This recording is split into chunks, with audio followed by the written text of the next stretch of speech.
नमस्कार, आप देख रहे हैं डीटीवी भारत। मैं बीभू कुमार झा।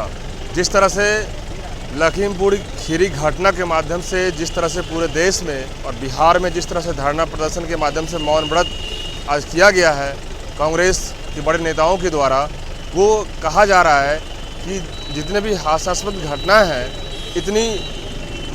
इतनी खराब घटना को हम कैसे कह सकते हैं। जब बात करें आज की मौन व्रत का, तो 10 बजे से लेकर के 1 बजे तक मौन व्रत किया गया। जो कि हमारे साथ मौजूद हैं इस पर बात करने के लिए कमलदेव नारायण जी, किस तरह से देखते हैं इस घटना को। और आज आप लोगों ने मौन व्रत किया लगातार 3 घंटा इतनी बड़ी धूप में, तो क्या कहना चाहेंगे? देखिए, कांग्रेस गांधीयन आइडियोलॉजी पर चलता है और बीजेपी के लोग गोडसे आइडियोलॉजी पर चलते हैं। आप देख रहे हैं कि विगत 10 महीना से किसानों ने किसान नीति के खिलाफ, किसान कानून के खिलाफ जिस ढंग से आंदोलन छेड़ रखा है और केंद्र की सरकार एकदम मौन धारण की हुई है, उस इशू पर बात भी नहीं करना चाह रही है, बात भी नहीं कर रही है।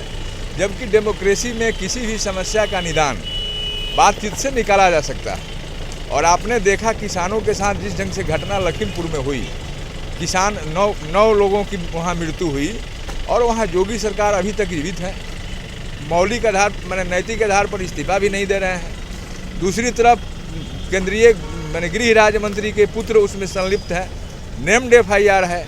इसके बाद आप कैसे उम्मीद करते हैं कि वहाँ जब तक वो गृह राज्य मंत्री के पद पर बने रहेंगे तब तक निष्पक्ष जांच हो पाएगी। और आपने देखा विगत 2 दिन पहले सुप्रीम कोर्ट ने भी टिप्पणी किया कि जिस ढंग से वहाँ घटनाएं घटी है, जो बातें सामने आ रही है मीडिया के सामने, तो अब जो हालात है उसमें CBI पर भी हम भरोसा नहीं कर सकते हैं। यह सुप्रीम कोर्ट का वर्डिक्ट है, इस देश के सबसे बड़े न्यायालय का वर्डिक्ट है। इस पर भी शर्म अगर NDA सरकार को नहीं आती है, केंद्र की सरकार को नहीं आती है, तो बहुत शर्मनाक बात है। वहाँ कांग्रेस ने किसानों के इशू को शुरू से लेकर ही लड़ा है।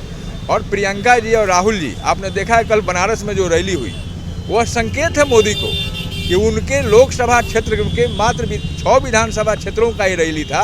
और जिस ढंग से वहाँ जैन सैलाब उतरा, यह साबित करता है कि मोदी के प्रति अब जनमानस की भावना उनके निगेटिव में जा रही है और आने वाले दिन में NDA की सरकार मृत प्राय हो जाएगी और कांग्रेस इस लड़ाई को तब तक लड़ेगी। सवाल ये भी आ रहा है कमलदेव जी कि जिस तरह से जो आरोपी है, आरोपी के पिताजी की जो बात आ रही है कि उनको भी, और राहुल जी, आपने देखा है कल बनारस में जो रैली हुई, वह संकेत है मोदी को कि उनके लोकसभा क्षेत्र के मात्र 6 विधानसभा क्षेत्रों का ही रैली था।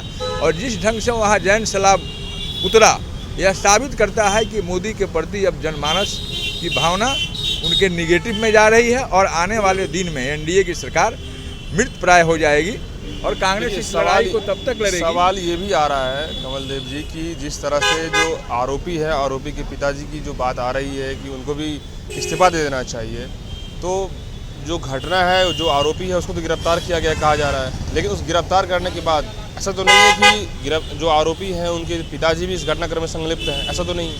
पिताजी घटनाक्रम में संलिप्त है कि नहीं है, लेकिन घटना के जांच को प्रभावित करने का काम वो कर रहे हैं। आप देखे होंगे कि 2-3 दिन पहले मकसद से कह रहे हैं कि घटना को बता रहे हैं। आप देखे होंगे कि घटना के तुरंत बाद वो अमित शाह जी से मिले, होम मिनिस्टर से मिले।